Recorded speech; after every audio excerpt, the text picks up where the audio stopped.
የምታልመውን ህይወት መኖር የምትችልበት አቅም እንዳለ ታውቃለህ? የፈለከውን ያህል ገንዘብ ማግኘት ትችላለህ። ግንኙነቶችህን አስደሳችና ማራኪ እንዲሁም የምታልመውን ሁሉ ደስታ ማግኘት ትችላለህ። እነዚህን ህልሞች ለማሳካት ግን ይህን መጽሐፍ በጥልቀት መረዳትና ማወቅ ይኖርብሃል። ዘ ማጂክ በሮንዳ በርን። ይህ መጽሐፍ የስበት ኃይልና የምስጋና ኃይልን እንዴት ለውጤታማነት መጠቀም እንደሚያስችሉ ያብራራል። የመሳብ ህግ ተመሳሳይ ነገሮች እርስ በርሳቸው ይሳሳባሉ የሚል መርህ ሲሆን፣ የምስጋና ኃይል ደግሞ አዎንታዊ ስሜቶችን ለመፍጠር ይረዳል። ደራሲዋ እንደምትለው እነዚህ ጽንሰ ሐሳቦች አንድ ላይ በመሆን እንዴት እንደሚሰሩ ከተረዳ በህይወትህ ውስጥ የምትፈልገውን መልካም ነገር መፍጠርና አርኪ ህይወት መኖር ያስችልሃል። በአሁኑ ጊዜ በህይወትህ ውስጥ አንዳች አስደሳችና ጥሩ ነገር እየተለማመድክ ከሆነ በምስጋናና በመሳብ ህግ ምክንያት ነው። ምንም አይነት ጥሩ ያልሆኑ ነገሮች ውስጥ ተዘፍቀህ ከሆነ ደግሞ በውስጥህ በያዝካቸው አሉታዊ አስተሳሰቦችህና ምስጋና ማነስ ምክንያት ጎትተህ ያመጣሃቸው ነገሮች ውጤት ነው። ላለው ይጨመርለታል፣ ለሌለው ግን ያው ያለው ይወሰድበታልና ብዙ ላለው ይሰጠዋል የሚለውን ጽንሰ ሐሳብ በጥልቀት መረዳት ይኖርብሃል። ይህ ብቻ ሳይሆን ችላ የተባለውን የምስጋና ኃይል በመጠቀም እንዴት ህይወትህን ወደ ላቀ ደረጃ ከፍ ማድረግ እንደምትችል ዕውቀቱ ይኖርሃል። በመጨረሻም ጤና፣ ግንኙነቶችንና ገንዘብ ካሉ የተለያዩ የህይወት ዘርፎች ጋር የተያያዙ ልምዶችን በጥልቅና ከልብ ከማመስገን ጋር በማያያዝ እንዴት ማሻሻል እንደምትችል በመጨረሻ ሚስጥሩን ትደርስበታለህ። ምዕራፍ 1 ታላቁ ሚስጥር ሲገለጥ። A great mystery is revealed። መጽሐፍ ቅዱስ በውስጡ ስለ መትረፍረፍና እንዴት ወደ መትረፍረፍ ህይወት መግባት እንደምንችል የሚያብራሩ ሚስጥሮችን ይዟል። ለምሳሌ በወንጌላት ውስጥ ላለው ይጨመርለታል ይበዛለትማል፣ ከሌለው ግን ያው ያለው የሚመስለው እንኳን ይወሰድበታል የሚል ቃል አለ። ይህ ፍትሃዊ ያልሆነ ይመስላል። ለምንድን ነው ብዙ ላለው የሚጨመርለትና የሚበዛለት? ነገር ግን ይህ ጥቅስ ስለ ቁሳዊ ነገሮች ሳይሆን የበለጠ አመስጋኝ ስለመሆን የሚገልጽ ነው። ብዙ ምስጋና ያላቸው ሰዎች በህይወታቸው ብዙ ያገኛሉ። በተቃራኒ ምስጋና የሌላቸውና አጉረምራሚዎች ያሏቸውን እንኳን ያጣሉ። አመስጋኝ ስትሆን የበለጠ ትቀበላለህ። አጉረምራሚ ከሆንክ ግን ምንም ነገር አትቀበልም። እና ይህ መጽሐፍ ዘ ማጂክ የምትፈልገውን ነገር እንዴት መሳብ እንደምትችል ያስረዳሃል። ይህ ጽንሰ ሐሳብ በማንኛውም ሃይማኖት ብቻ የተገደበ አይደለም። ወይም የምስጋና ኃይልን ለመረዳት ሃይማኖተኛ መሆን አያስፈልግም። ምስጋና አጽናፈ ዓለም እንዴት እንደሚሰራ የሚያብራራ መሰረታዊ ህግ ነው። የመሳብ ህግ ደግሞ አተሞች እንዴት እንደሚፈጠሩና ፕላኔቶች እንዴት እንደሚዞሩ ጨምሮ በአጠቃላይ አጽናፈ ዓለማት ውስጥ ስለሚዘዋወረው የኃይል ህግ ነው። የመሳብ ህግ ቀለል ባለ አማርኛ ተመሳሳይ ነገሮች ይሳሳባሉ በማለት ልንገልጸው እንችላለን። የመሳብ ህግ ሐሳብና ስሜቶችን ይጠቀማል። የምታስበውና የሚሰማህን ማንኛውንም ሐሳብና ስሜት ትስበዋለህ። ለምሳሌ ያለማቋረጥ አሉታዊ ሐሳቦችን በማሰብ የተጠመርክ ከሆንክ፣ ማለትም በስራህ ደስተኛ ካልሆንክና ዘውትር ስራህን ስለማቆም የማታስብ ከሆነ ሁልጊዜ በእነዚህ ሐሳቦች ትረበሻለህ። እናም እነዚህን ሐሳቦች ማሰብ እስካላቆምክ ድረስ በጭራሽ ከዚህ ሐሳብ ልታመልጥ አትችልም። በተቃራኒው የመሳብ ህግ ላንተ ጥቅም ማዋል ትችላለህ። ይህም በህትወት የምስጋና ኃይልን መለማመድ ስትችል ነው። ስለ ስራህ በአዎንታዊ መልኩ በማሰብና በስራህ ላይ አስደሳች ስለሆኑ ነገሮች ላይ ማተኮር ብትጀምር የበለጠ በስራህ ደስተኛ እንድትሆን በማድረግ የምታመሰግንባቸው ብዙ ምክንያቶች ይኖሩሃል። ይህም የምስጋና ኃይልን በቀላሉ የምትለማመድበት አንዱ መንገድ ነው። ብዙ ምስጋና ለህይወት ባቀረብክ ቁጥር ብዙ የተትረፈረፈና የበዛ ህይወት ይኖርሃል። ስለ መሳብ ህግ ስናወራ የመሳብ ህግ ከlaw of motion ወይም የእንቅስቃሴ ህግ ጋር በእጅጉ ተመሳሳይ ነው። ከlaw of motion ህጎቹ አንዱ እያንዳንዱ ድርጊት ሁልጊዜ ተቃራኒና እኩል ምላሽ አለው ወይም every action always has an opposite and equal reaction የሚል ሲሆን፣ በተመሳሳይ መንገድ የመሳብ ህግ ወይም the law of attraction በተመሳሳይ መልኩ ይሰራል። በአጥናፍ ዓለም ወይም በፈጣሪ ምስጋናን ስታቀርብ የበለጠ በህይወት ላይ መትረፍረፍና የበዛ ህይወትን ትቀበላለህ። ይህም የምትቀበለው በረከትና መትረፍረፍ በሰጠኸው የምስጋና ልክና መጠን ነው። ለምታቀርበው ለእያንዳንዱ ምስጋና ሁልጊዜ በምላሹ ተቃራኒና እኩል ምላሽ አለው። እና መሳብ ህግ ከዚህ በፊት ሰምታችሁ ባታውቁ እንኳን በህይወታችሁ በውስጡ ብዙ ዘርፎችን ይዞ ይገኛል። በህይወትህ ውጤታማ መትረፍረፍ ያለበትን የህይወትህን ክፍል አስበው። ለምሳሌ ከቤተሰብና ጓደኞች ጋር የበለጠ መቀራረብና ጤናማ ህብረት ካለ በዚህ የህይወትህ ክፍል የበለጠ ምስጋናን ስለምታቀርብ ስለምታበዛም ነው። በዚህ ምክንያት በግንኙነትህ ውስጥ በምላሹ ፍቅርና የበዛ ሰላም ይጨመርልሃል። ምዕራፍ 2 አስማታዊ ቀመር The Magic Formula የመሳብ ህግ ወይም law of attraction በህይወትህ ላይ ተግባራዊ ለማድረግ ምን ማድረግ ይጠበቅብሃል? በመቀጠል ምን ቅድመ ተከተሎችና እርምጃዎችን መውሰድ እንዳለብህ ለማየት እንሞክር። ቀደም ብለን እንዳየነው የምስጋና ኃይል በህይወታችን ውስጥ ትልቅ ተጽዕኖ ይፈጥራል። ስለዚህ ከዛሬ ጀምሮ እነዚህን የምስጋና ቃላት መናገር ጀምር። አመሰግናለሁ እና ለሚሰማ መልካም ነገር ሁሉ ምስጋናህን መግለጽ ጀምር።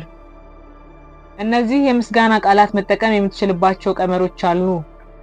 መጀመሪያ አስብና ከልብህ የሚሰማህን ምስጋና አቅርብ። ሁለተኛ አመሰግናለሁ በል። አስብና እነዚህን ቃላት ተናገር። ሶስተኛው ብዙ ምስጋና ብዙ መትረፍረፍ ወደ ህይወትህ ይመጣል። ምስጋናን ስሜት ነው። ስለዚህ ምስጋና ሲሰማህና ስታቀርብ በተቻለ መጠን በጥልቅ ስሜትና መረዳት ማድረግ አለብህ። ምክንያቱም የአመስጋኝነት ስሜት በህይወትህ የምትመኘውን ነገር ሁሉ ይሰጥሃል። ምዕራፍ 3 በረከቶችህን ቁጠር። Count your blessings ሰዎች በረከቶችህን ቁጠር ሲሉ በህይወትህ ስላገኘኸው ነገር ሁሉ ፈጣሪን ማመስገን ማለት ነው። ስላለህ ነገር ማመስገን እነዚያን ነገሮች የበለጠ እንድታደንቅና እንድትወዳቸው ያደርግሃል።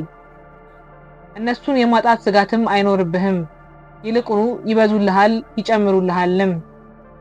ለምሳሌ ስላለህ ብዙም ይሁን ጥቂት ገንዘብ አመስጋኝ ከሆንክ ብዙ ገንዘብ በተመሳሳይ መንገድ እንደሚመጣ ታውቃለህ። በተመሳሳይ መንገድ ሲሉ ግንኙነቶችን አመስጋኝነት ከሚሰማ በተመሳሳይ መንገድ ስልህ ግንኙነቶች አመስጋኝነት የሚሰማ ከሆነ ጤናማ እንኳን ባይሆኑ ቀስ በቀስ እየተሻሻሉ መምጣታቸው አይቀርም። ነገር ግን የመሳብ ህግ በሁሉም መንገድ እንደሚሰራ ልብ ማለትን ያሻል። የአመስጋኝነት ስሜትህ በሚቀንስበት ጊዜ ትኩረትህ ወደ አሉታዊ ነገሮች ይሸጋገራል። እናም በዚህ ሁኔታ ላይ አሉታዊ ነገሮች ወደ ራስህ መጎተት ትጀምራለህ። ሌሎችን ስትተች ወይም በህይወትህ ስላሉብህ ጉድለቶች አብዝተህ ባሰብክ ቁጥር ከህይወት የምትቀበለው እያነሰ በህይወትህም ያሉ ቀዳዳና ጎደሎ ነገሮች እየበዙ ይመጣሉ። ይህ የምታስበውን ታገኛለህ ከሚለው አባባል ጋር አብሮ የሚሄድ ሐሳብ ነው። ስለዚህ ይህ በማለዳ ከእንቅልፍህ ስትነቃ ምስጋናህን እንዴት መለማመድ እንደምትችል የመማር የመጀመሪያው ደረጃ ነው። መጀመሪያ የምታመሰግንባቸውን ነገሮች ሁሉ ዘርዝረህ ጻፍ። የምታመሰግንባቸው ነገሮች ምንነት ያን ያህል ለውጥ አያመጣም። ነገር ግን ቢያንስ 10 የምታመሰግንባቸውን ዝርዝሮችን መጻፍ ይኖርብሃል። በመቀጠል ከላይ ለዘረዘርካቸው የምስጋና ዝርዝሮች ለምን እንደምታመሰግን ምክንያትህን ከጎን ለመጻፍ ሞክር። በመቀጠል እያንዳንዱን የምስጋና ዝርዝር ከነ ምክንያቱ ጮክ ብለህ አንብበው ወይም በአይምሮህ ልትለው ትችላለህ። በመቀጠል እያንዳንዱን ዝርዝር ካነበብክ በኋላ 3 ጊዜ አመሰግናለሁ በል። አስታውስ፣ ይህ ከልብ የሆነ ምስጋና መሆን አለበት የምትገልጸው። ከህይወት ውስጥ 10 የሚሆኑ የምስጋና ዝርዝሮችን ማግኘት ካልቻልክ በጥልቀት ለማሰብ ሞክር። ለምሳሌ ስለ ቤተሰብህ፣ የትዳር አጋር ወይም ፍቅረኛ፣ ጓደኞችህ፣ ስራ፣ ስለምትጠቀምባቸው ቁሳቁሶች፣ ስለ ቤት እንስሳህ እንኳን ምስጋና ማቅረብ ትችላለህ። ይህ እንኳን ከከበደ በየቀኑ ስለምትመገበው ምግብና ስለምትጠጣው ውሃ ምስጋና ማቅረብ ትችላለህ። በጥሞና ካሰብክ በህይወት ውስጥ ብዙ የምታመሰግንባቸው ነገሮች አሉ። ካስተዋልክ ብዙ ልታመሰግን በሚገባህ በረከቶች ውስጥ እንዳለህ ታስረዳለህ። ካስተዋልክ ብዙ ልታመሰግን በሚገባህ በረከቶች ውስጥ እንዳለህ ትረዳለህ። ስታመሰግን ሁልጊዜ በደስታ አድርገው። ይህን ማድረግ የበለጠ የምስጋና ስሜት እንዲሰማህ በማድረግ የተትረፈረፈና የበዛ ህይወት እንዲኖርህ ይረዳሃል። ስለዚህ ዛሬ ጨዋታ ጀምር። ወረቀትና እስክሪብቶ አዘጋጅ። ማታ ወደ አልጋ ወይም ጠዋት ከመኝታህ እንደነቃ የምታመሰግንባቸውን 10 ነገሮች እንዲሁም ለምን እንደምታመሰግን ጻፍ። በመቀጠል እያንዳንዱን ዝርዝር ባነበብክ ቁጥር 3 ጊዜ ከውስጥህ ከልብ አመሰግናለሁ በል። በዚህ መልክ በረከቶችህን በየቀኑ መቁጠርን አትዘንጋ።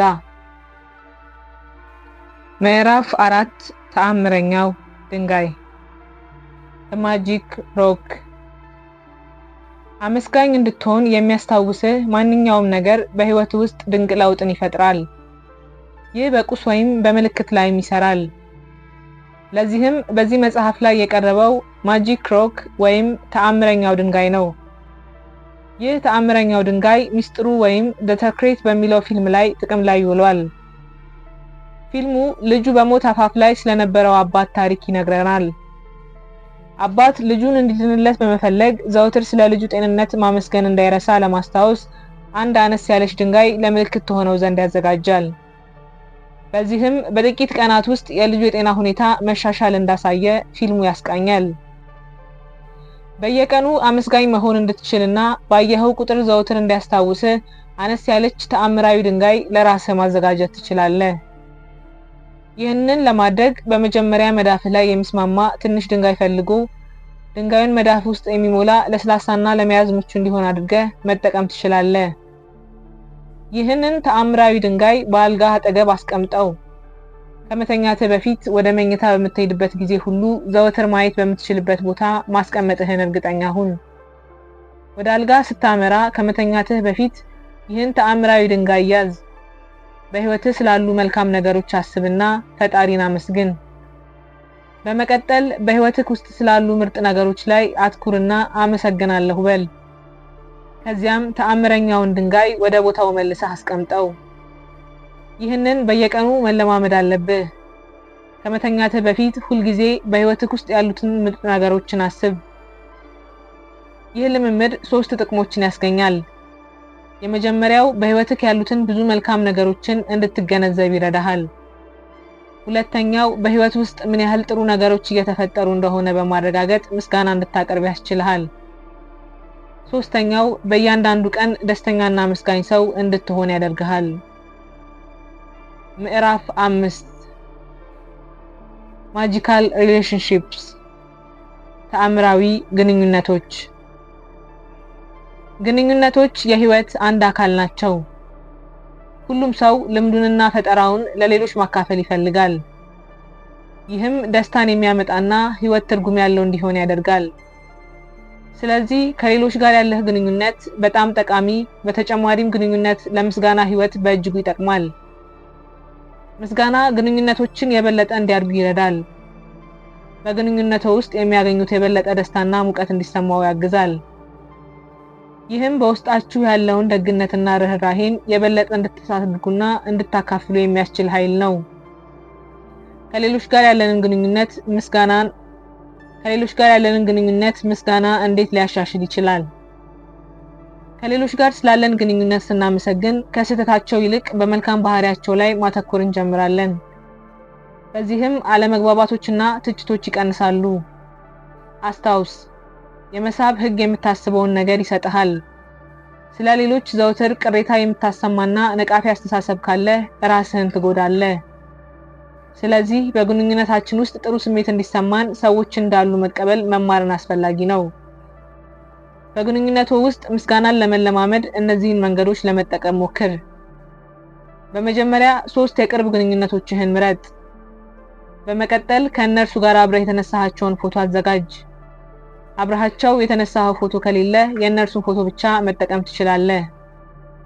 ከዛ ለምን ለእነዚህ ሰዎች አመስጋኝ መሆን እንዳለብህ አስብ።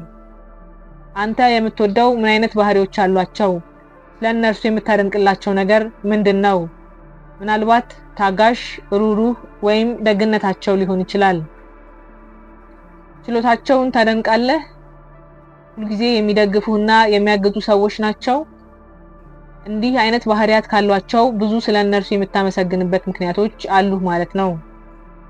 በመቀጠል በእነዚህ 3 ጓደኞች ፎቶዎች ስር ቀደም ሲል ባየነው መሰረት የምታመሰግንባቸውን 5 ምርጥ የሆኑ ባህሪያቸውን ጻፍ። ስለ እያንዳንዱ መልካምነትና ፍቅራቸው በአካል ያሉ ያህል አመሰግናለሁ በል። ለምሳሌ ሁልጊዜ ስለምታስቀኝና ስለምታዝናናኝ ጓደኛዬ ጆን አመሰግናለሁ በል። በመጨረሻ እነዚህን ፎቶግራፎች ባየህ ቁጥር ስለ ጓደኞችህ አመሰግናለሁ ማለትን አስታውስ። እነዚህን የጓደኞችን ፎቶዎች በስልክህ ውስጥ ማስቀመጥ ወይም በቦርሳ ውስጥ መያዝ ትችላለህ። እነዚህን ፎቶዎች በቀን 3 ጊዜ ተመልከት እና ለነሱ ያለህን ምስጋናን ግለጽ። ይህ ልምምድ በግንኙነትህ ውስጥ ላሉት መልካም ነገሮች አድናቆት ሲኖርህ ግንኙነቶችህ ላይ በጎ ተጽዕኖ ይኖረዋል። ምዕራፍ 6 ማጂካል ሄልዝ ተአምራዊ ጤና። ብዙዎቻችን ለጤንነታችን ግዴለሾች ነን። በምንታመምበት ጊዜ ብቻ ስለ ጤንነታችን እናስባለን። ነገር ግን አንድ ሰው ጤነኛ ካልሆነ ህይወት ምንም ፋይዳ አይኖራትም። ምንም ያህል ገንዘብ ቢኖራችሁ ጤና ከሌለ በህይወት ውስጥ ያሉትን ነገሮች መደሰት አስቸጋሪ ነው። በቀላሉ እንኳን ጉንፋን ሲይዞት ቀኑን ሙሉ በአልጋ ላይ ለማሳለፍ ይገደዳሉ። በቶሎ ለመዳን ይመኛሉ። ይህ የጤናን ዋጋ በትክክል ለመረዳት የሚያስችል ቀላሉ ምሳሌ ነው። ጤናውን ለማሻሻል ብዙ መንገዶች አሉ። ጤናማ አመጋገብና በየቀኑ የአካል ብቃት እንቅስቃሴ ማድረግ አንዱ ነው። እንዲሁም ጤናማ የአኗኗር ዘይቤን የሚከተሉ ሰዎች እንኳን ሊታመሙ ይችላሉ። ስለዚህ ሌላኛው ስለ ጤናው በማመስገን ጤናውን ማሻሻል ይችላሉ። ለጤናው ምስጋናን ለመግለጽ ጤናማ ሆነው እንዲቆዩና የበለጠ ጉልበትና ደስታን ወደ ህይወቶ ማምጣት እንዲችሉ ማመስገን ያስፈልጋል። ምስጋናዎችን የሚለማመዱ ሰዎች ሁልጊዜ ከውጥረት የራቁ ናቸው። ዓለም አቀፍ ጥናቶች እንደሚያሳዩት በየቀኑ ምስጋናን የሚለማመዱ ሰዎች ከሌሎች በበለጠ ጤናማና ረጅም ዕድሜ ይኖራሉ። ህመማቸው እንዲሁ በፍጥነት ይድናል። ለጤናው ምስጋናን እንዴት እንደሚለማመዱ አንዳንድ መንገዶችን ለማየት እንሞክር። በመጀመሪያ አይኖን ይክደኑና ቀጥሎ የምንናገረውን ቃል በማድመጥ ይከተሉኝ። ለእያንዳንዱ የሰውነት ክፍልህ ጥልቅ ምስጋና አቅርብ። አስታውስ፣ ለምን ለሰውነትና ጤና መስጋኝ እንደሆንክ ማሰብ በጣም አስፈላጊ ነው። ይህ ምክንያትህ ጥልቅ በሆነ መጠን በፍጥነት በጤንነትህ ላይ ማሻሻያዎችን እንደምታይ ማሰብም አስፈላጊ ነው። ስለ እግሮችህ አመስግን፣ ምክንያቱም ሚዛንህን ጠብቀህ እንድትጓዝ ስለሚረዱህ። ስለዚህ አመሰግናለሁ በል። ስለ እጆችህ ያስብ፣ በእያንዳንዱ ተግባር ውስጥ ይረዱሃል። ምንም እጆች ባይኖሩህ ይህን ቪዲዮ ከፍተህ አታይም ነበር። ስለዚህ እጆቼና ጣቶቼ አመሰግነዋለሁ። ስለዚህ እጆቼና ጣቶቼ እናመሰግናለን በል። አሁን ደግሞ ስለ 5ቱ የስሜት ሕዋሳት አስብ። ያለ እነርሱ ህይወትን ማጣጣም ሆነ በዚህች ምድር ላይ መኖር አዳጋች ነበር። ለመቅመስ፣ ለማሽተት፣ ለመዳሰስ፣ ለማየት እንዲሁም ለማድመጥ ችሎታ ሁሉ ከልብና ከጥልቀት አመሰግናለሁ በል። አይምሮህ መላ ሰውነትን ስለሚቆጣጠር፣ ሰውነትህ በትክክል እንዲሰራ ስለሚያደርግ፣ ሁሉም የስሜት ሕዋሳትህ እንዲሰሩ በሚሊዮን የሚቆጠሩ መረጃዎችን የማዘጋጀት ኃይል ስላለው፣ እንዲሁም በህይወት ደስ እንድትሰኝ እንድትዝናና የሚፈቅድልህ አይምሮ ነው። አይምሮ ከሌለህ ምን እንደሚሆን አስብ። ስለዚህ ስለ አይምሮህም ከልብ በሆነ ስሜት አመሰግናለሁ በል። በሚሊዮን የሚቆጠሩ ሕዋሶች ደከመኝ ሰለቸኝ ሳይሉ ቀን ከሌት ይሰራሉ። እነዚህ ሴሎች የአካል ክፍሎችህን ይገነባሉ። የአካል ክፍሎችህ በማጣራትና በማደስ ሰውነትህን በህይወት እንዲቆይ ይረዱሃል። ስለዚህ እያንዳንዱን ሕዋስና አካል በጥሩ ሁኔታ ስለሚሰሩ ከልብ በሆነ ስሜት አመሰግናለሁ በል። ልብህ ለሁሉም የሰውነቱ ክፍል ደም እና ኦክሲጅን በማቅረብ ቀሪው የአካል ክፍሎችህ እንዲሰሩ ይረዳል። ስለዚህ ለዚህ ታታሪ አካል ከልብና የጠለቀ ምስጋና አያስፈልገውም? በእውነተኛ ስሜት ሆነ አመሰግናለሁ በል። እያንዳንዱን የሰውነትህን ክፍል በዚህ መልክ ምስጋና ካቀረብክ በኋላ ወረቀት ወስደ ይህን አረፍተ ነገር ጻፍ። ጥሩ ጤንነት በህይወት የሚያቆየኝ ስጦታ ነው። ይህን ወረቀት ካንተ ጋር አስቀምጠው። ባየኸው ጊዜ ሁሉ ስለ ጤንነትህ ለማመስገን ጊዜን ውሰድ። ጤንነትህን ለመጠበቅ ከሁሉ የተሻለው መንገድ ስለ ጤንነትና አካልህ ዘወትር የማመስገን ልማድን ማዳበር ነው። እመነኝ፣ ይህ ጤናህን በተሻለ ሁኔታ ያሻሽላል፣ ደግሞም ጤነኛ ሆነህ እንድትቆይ ይጠብቅሃል። በዚህም ትክክለኛውን የጤናን ዋጋ እንድትረዳ ያግዝሃል። ምዕራፍ 7 ተአምራዊ ገንዘብ ማጂክ መኒ። ሰዎች በገንዘብ እጥረት ምክንያት በራስ የመተማመን ስሜታቸው ይጎዳል። ነገር ግን ገንዘብ የውጥረት ስሜት ሲፈጥርብን አይገባም። ቅናት፣ ጥርጣሬና ፍርሃት ፍሬያማ ነገሮች አይደሉም። እንደዚህ አይነት ስሜቶች ብዙ ገንዘብ ለማግኘት አይረዱም ወይም በህይወታችን ውስጥ ብዙ ነገር አያመጡም። ምክንያቱም ከምስጋና እጦት የመነጩ ቅሬታዎች፣ ክርክር ወይም ብስጭት የምስጋና አካል አይደሉም። የበለጠ የፋይናንሻል ሁኔታን ያቃውሳሉ። ገንዘብ እንደጎደለ ወይም ድሃ እንደሆንክ አዘውትሮ ማሰብ የገንዘብ ሁኔታን ያባብሰዋል እንጂ መሻሻል አይኖርህም። ነገር ግን ያለህበትን የፋይናንሻል ሁኔታ ምንም ያህል የከፋ እንኳን ቢሆን ለተቀበልከው ነገር ሁሉ አመስጋኝ መሆንን መለማመድ መልካም ነው። ከሌሎች ሰዎች ጋር ራስን ስታወዳደር ስላለህ ነገር አመስጋኝ ከሆንክ በህይወትህ ውስጥ ብዙ በረከትና መትረፍረፍን መፍጠር ትችላለህ። በገንዘብ ጉዳይ አመስጋኝ መሆን መለማመድ የምትችልባቸውን አንዳንድ መንገዶች አሉ። የመጀመሪያው የልጅነት ጊዜዎትን ገንዘብ በሌሎች ጊዜ የነበረውን ዓለም አስብ። ሌላ ሰው ለአንተ የከፈለበትን ጊዜ አስታውስ። ለእነዚህ ትውስታዎች ከልብ አመሰግናለሁ በል። በልጅነትህ የማትከፍልበት በቂ ምግብና ቤት እንዴት እንደነበረ አስብ። ለብዙ ዓመታት ትምህርት ቤት ገብተህ ወላጆችህ ክፍያውን ከፍለዋል። አዲስ መጫወቻ ስትጠይቅ ወላጆቻችሁ ያሟሉትን አስታውሱ። የተቀበልካቸውን ስጦታዎች አስብ። በመኪና ወይም በአውሮፕላን ስንት ጊዜ እንደተጓዝክ አስብ። እነዚህ ሁሉ ጉዞዎችና የደስታ ቀናት ወጪ ይጠይቁ ነበር። ሌላ ሰው ወይም ወላጆች ይህንን ሁሉ ወጪ ሸፍነዋል። በዚህም ብዙ ምስጋና ማቅረብ ያለብንን በልጅነታችን ብዙ ዋጋ ያላቸውን ነገሮች በነፃ ተቀብለናል። ለእነዚህ ሁሉ ነገሮች ጥልቅ ምስጋና ማቅረብና ማመስገን ስትጀምር አሁን ያለህበት የፋይናንስ ጉዳይ መሻሻል እንደሚጀምር እርግጠኛ ሁን። በመቀጠል ማስታወሻ ውሰድና በህይወትህ ዘመን ሁሉ ምን ያህል ወጪ እንደወጣብህ እንዲሁም እንዳወጣ አሁንም ስላለህ ገንዘብ ጭምር ምን ያህል ሊሆን እንደሚችል ጻፍና ለተሰጠኝ ገንዘብ ከልብ አመሰግናለሁ በል። እስካሁን ላገኙት ነገር ሁሉ አመስጋኝ ይሁኑ። በቅርቡ ተጨማሪ ገንዘብ ወይም ገቢ ስታገኝ ወይም ያልጠበቅከው ገንዘብ እንደ ስጦታ ሲበረከትልህ ምስጋና ማቅረብን ተለማመድ። ላላችሁበት ነገር ለማመስገን ምስጋናችሁ ሁልጊዜም እውነተኛና ከልብ የመነጨ መሆን አለበት። የገንዘብ ሁኔታህን ለማሻሻል ወደ ኪስህ ለሚገባው ገንዘብ ከልብ የመነጨ ምስጋናን ለማቅረብ ለራስህ ቃል ግባ። ደሞዝ፣ ስጦታ፣ ያልጠበቅከው ገንዘብ፣ የዋጋ ቅናሽ ስታገኝ በቅንነት ሆነ ከልብ አመሰግናለሁ በል። እነዚህ ሁሉ እድሎች አመስጋኝ የመሆን እድሎችን ይሰጣሉ። ምዕራፍ 8 ወርክስ ላይክ ማጂክ ተአምረኛው ስራ።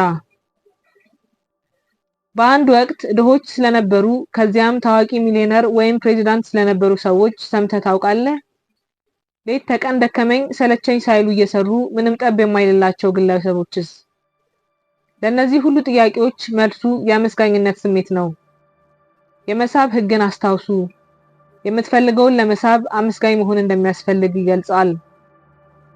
አንዳንድ ሰዎች በፍጥነት አዳዲስ እድሎችን እንዲያገኙና ብዙ ገንዘብ እንዲያገኙ የሚያስችላቸውን ጠንክሮ የመስራት ልማድ ቀጥለው ከምስጋና ጋር ያገኙታል። ሌሎች ደግሞ ለእነዚህ ነገሮች ሲታገሉ ይታያሉ።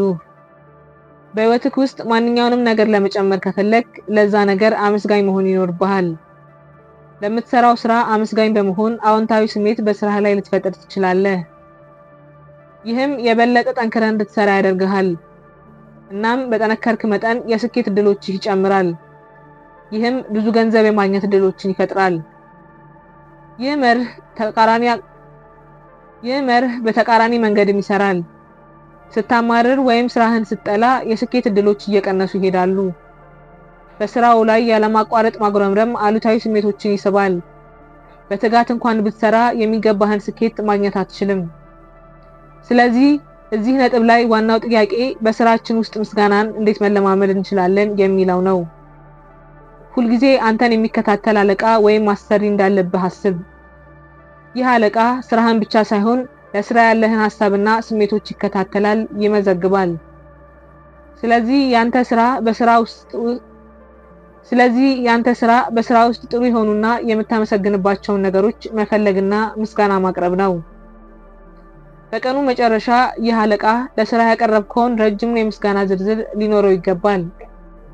የምስጋና ዝርዝሩ በረዘመ ቁጥር ብዙ ገንዘብና እድሎች ይፈጠራሉ። የዚህ የዕለት ተዕለት ልምምድ ዓላማ በስራው ውስጥ ብዙ የምታመሰግንባቸውን ነገሮች መመልከትና ማመስገን እንድትችል ማገዝ ነው። ምዕራፍ 9 The Magical Way Out of Negativity ከአሉታዊነት የመውጣት ተአምራዊ መንገድ። ነገሮችን እንደ ተራ ነገር መውሰድ ወይም አለማድነቅ ትልቁ የምስጋና እጦት ምልክት ነው። ይህም በህይወቱ ውስጥ ሊያስወግዱት ይገባል። ብዙ ጊዜ ስለ ጥቃቅን ነገሮች በማጉረምረም በአሉታዊነት ማሰብ እንጀምራለን። የመሳብ ህግ በአዎንታዊ ብቻ ሳይሆን በአሉታዊ ሐሳብና ስሜቶችም እንደሚሰራ አስታውሱ። ስለዚህ ስለ ሁሉም ነገር አጉረምራሚና ቅሬታ የማሰማት ልምድ ካለ እንደዚህ አይነት ጥሩ ያልሆኑ ሁኔታዎች በህይወቱ ውስጥ ይደጋገማሉ። ይህም እስከ መጨረሻው አጉረምራሚ ሆነህ እንድትቀር ያደርግሃል።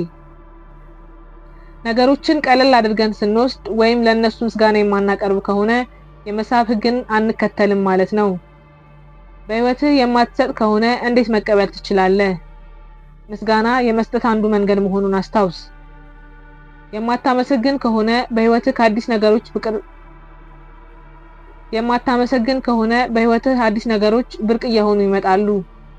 ምክንያቱም ነገሮችን አቅልለህ በመመልከትህ በህይወትህ ተአምር እንዳይኖር እየተከላከልክ ነው። በረከቶች ወደ ህይወትህ እንዲመጡ አትፈቅድም። በአሉታዊ ሁኔታ ውስጥ አመስጋኝ መሆን በጣም ፈታኝ ሊሆን ይችላል። ነገር ግን ሁኔታው የቱንም ያህል ከባድ ቢሆን ሁልጊዜ ልታመሰግን የምትችልበት አንድ ነገር ይኖራል። ተነሳና አመሰግናለሁ በል የሚለውን የብድሃ አባባል እዚህ ላይ መጠቀሙ አስፈላጊ ነው። ብድሃ በመቀጠል እንዲህ ይላል፣ ዛሬ ብዙ ካልተማርን ቢያንስ ትንሽ ተምረናል። ትንሽ ካልተማርን ቢያንስ አልታመምንም። ምንታመም እንኳን ቢያንስ አልሞትንም። ስለዚህ ሁላችንም አመሰግናለሁ ማለት አለብን። አንተም ምስጋናን አሁን መለማመድ ትችላለህ። ዛሬ በህይወታችሁ ውስጥ ማንኛውንም አይነት አሉታዊ ሁኔታ ለመጻፍ ሞክር። በመቀጠል በህይወትህ ያሉ ጥሩና ምስጋና የምታቀርብባቸውን 10 ነገሮች ጻፍ። ለምሳሌ ስራ የለህም እንበል። ለማግኘት እየታገልክ ነው። ያለ ስራህ እንኳን ብትሆንም በህይወትህ አመስጋኝ እንድትሆን የሚያደርጉ ብዙ ነገሮች አሉ። ስራ ስለሌለህ ከቤተሰብህ ጋር ለማሳለፍ ጊዜ አለ። ስለዚህ ማመስገን ትችላለህ። ከራሴ ጋር የምሆንበት ነፃ ጊዜ ስላለኝ አመሰግናለሁ ማለት ትችላለህ። ለእነዚህ ሁሉ ነገሮች ጥልቅ ምስጋናን በመግለጽ በህይወት ውስጥ አዎንታዊ ሁኔታዎችን መሳብ ይችላሉ። ይህን የዘውትር ልማድህ ማድረግ ስትችል ሁኔታዎች በአጭር ጊዜ ውስጥ እንዴት እንደሚቀየሩ ተአምሩም እንደሚፈጠር ታያለህ። የምስጋና ኃይል ምስጢር በመጀመሪያ በውስጣችሁ ይሰራል። ከዚያም በውጭው ዓለም ተአምር መፍጠር ይጀምራል። በስራ ህይወትህ ዙሪያ ችግር ካለ ወይም ደስተኛ ካልሆንክ አሊያም በአሁኑ ወቅት ስራ ከሌለ ቀደም ሲል ባየነው ምሳሌ መሰረት ስራን በተመለከተ አዎንታዊ አስተሳሰብን በመገንባት ተአምረኛውን ቃለ ምስጋና ዘውትር መጠቀም ይኖርብሃል። ቀኑን ሙሉ በአፎ አንድም አሉታዊ ቃል እንዳይወጣ አንደበቶን ለመቆጣጠር ይሞክሩ። ማንኛውም አፍራሽ ቃል ዝም ብለህ ከመናገርና ከማጉረምረም አንደበትህን ጠብቅ። አሉታዊ ሐሳቦችና ስሜቶች ከመቆጣጠርህ በፊት እነዚህን ቃላት ተጠቅመህ አመስጋኝ ለመሆን ሞክር። በማንኛውም ፈተና ውስጥ ብትሆን ሁልጊዜ አመስጋኝ ሆነህ ለመቆየት መወሰንና አቋም መያዝ ያስፈልጋል። ይህን ማድረግ ከፈተናውና ችግሩ ውስጥ መልካም ነገር የማየት እድል እንዲኖር ያግዛሃል። ይህ ብቻ ሳይሆን የመከራውን ጊዜ በማሳጠር የመጪውን መንገድ ይጠቁምሃል። ሁሌም አመሰግናለሁ፣ አመሰግናለሁ፣ አመሰግናለሁ በል። ይህ ተአምራዊ ቃል ተአምር ሲሰራ ታያለህ። ማጠቃለያ። በዚህ መጽሐፍ ስለ መሳብ ህግና የአመስጋኝነት ኃይል ተምረሃል። አሉታዊ ሁኔታህን እንኳን ወደ አዎንታዊ መደምደሚያ የመቀየር ኃይል ያለው ይህ ብቸኛው መንገድ የመሳብ ህግ ይባላል። የመሳብ ህግ በህይወትህ የምትሰጠው ነገር ጨምሮና ተባስቶ ወደ አንተ ይመጣል። የምስጋና ህግ በህይወትክ ላለህ ነገር አድናቆት ሲሰማ የምትፈልገውን ህይወት እንድትፈጥር ይረዳሃል። በመጀመሪያ ምስጋናን እንዴት መለማመድ እንደምትችል ተምረሃል። ይህም ስላለህ ነገር በጥልቀት በማድነቅ ተአምራዊ ሆነውን ቃል አመሰግናለሁ ማለት ነው። ይህ በውስጣችን የተትረፈረፈ ስሜትን ይፈጥራል። ስለ አንድ ነገር ምስጋናን ስታቀርብ ከልብና ከውስጥ በሆነ ስሜት የመነጨ ሊሆን ይገባል። ሌላው ስለ ተአምራዊ ድንጋይ እንዴት እንደምንጠቀም ተምረሃል። ምስጋናን ለመግለጽ ተአምራዊ ድንጋይን መጠቀም ለዕለታዊ ክስተቶች አመስጋኝ እንድንሆን ለማስታወስ ይሰራል። ወደ መኝታ ከመሄዶ በፊት ተአምራዊ ድንጋዩን ይያዙና በቀን ውስጥ ስለተከሰቱት መልካም ነገሮች ሁሉ ያስቡ እና ከዚያ የተሻለውን ክስተት እውቅና ይስጡና ለዚህም ምስጋናውን ይግለጹ። ይህ በየቀኑ በደስታና በአመስጋኝነት ስሜት እንድትሆን ያስችልሃል። በመቀጠል በግንኙነትህ ውስጥ ያለውን አድናቆት የህይወታችን አስፈላጊው አካል ነው። ምስጋናን መለማመድ ግንኙነትን ማሻሻል ይችላል። አመስጋኝ መሆን የምትወዳቸውን ሰዎች እንድታደንቅና እንድትቀበላቸው ይፈቅድልሃል። በግንኙነትህ ውስጥ ምስጋናን ለመለማመድ የምታመሰግንለትን ሰው 5 ምርጥ ባህሪያትን አስብ። ይህን በማድረግ ግንኙነቶችን ያጠናክራሉ። በተጨማሪም ለጤናው እንዴት አመስጋኝ መሆን እንደሚችሉ ተምረናል። እያንዳንዱ የሰውነትዎ ክፍል እንዴት ጤናን እንደሚጠብቅና ጥሩ ህይወት እንዲኖሩት እንደሚያስችል አስቡ። የሰውነትዎ ተግባራት በተቃና ሁኔታ እየሰሩ በመሆናቸው አመስጋኝ መሆን ለጤናው ማመስገን ጤናማ ህይወት እንዲኖሩት ያረጋግጣል። ስላለህ ገንዘብ ከልብ አመስጋኝ መሆን የፋይናንስ ሁኔታውን ያሻሽላል። እናም ብዙ ገንዘብ ወደ እርሶ ሲመጣ ዘውትር በማመስገን ስሜት ያስተናግዱት። በመጨረሻም ከስኬቱ ይልቅ ስኬት ላመጣሎት ስራው አመስጋኝ መሆን አለቦት። ስለዚህ ስለምትሰራው ማንኛውም ስራ አመስጋኝ ሁን። ለደንበኞችህና ለሰራተኞችህ አመስጋኝ ሁን። ይህ ብቻ ሳይሆን አሉታዊነት እንዴት ማስወገድ እንደምትችልና ህይወትህ እንዴት በምስጋና የተሞላ ማድረግ እንደምትችል ተምረሃል። የምትፈልገውን ህይወት የመምራት ሚስጥር ቀላል ነው። ላለህ ነገር ሁሉ አመስጋኝ ሁን። ይህንን ስታደርግ ይበልጥ ይሰጥሃል፣ ይበዛልህማል። ስለዚህ ምስጋናን በየቀኑ መለማመድ ጀምር። እናም በህይወትክ ላይ የሚፈጠረውን ተአምራዊ ለውጥ ለማየት ተደንቀህ ጠብቅ። ይህንን መጽሐፍ እስከመጨረሻው ታግለህ ካነበብክ ከልብ አመሰግናለሁ። በጣም ጥቂቶች ብቻ የጀመሩን ይጨርሳሉ። እዚህ ድረስ አብረን ከተጓዝን ከጥቂቶቹ አንዱ ሆነሃልና በራስህ ልትኮራ ይገባሃል። ምክንያቱም ይህንን መጽሐፍ እስከመጨረሻው በማድመጥህ ህይወትህ ለምን እንደምትፈልገው ያልተለወጠበትን ምክንያት በትንሹም ቢሆን እየተረዳህ ተስፋ አደርጋለሁ። የምስጋና ኃይል በእኛ ላይ ሊያሳድሩ የሚችሉትን ጥልቅ ተጽዕኖ በጥልቀት መርምረናል። እንደ ተአምራዊ ድንጋይ ያሉ ቀላል ዘዴዎችን በመጠቀም ስላለህ ነገር ማድነቅና ለዕለት ተዕለት በረከቶች ምስጋናን መግለጽ ምን ያህል ተጽዕኖ እንዳለው ደርሰህበታል። አዲስ ነገር መስማትና መናገርን እንልመድ።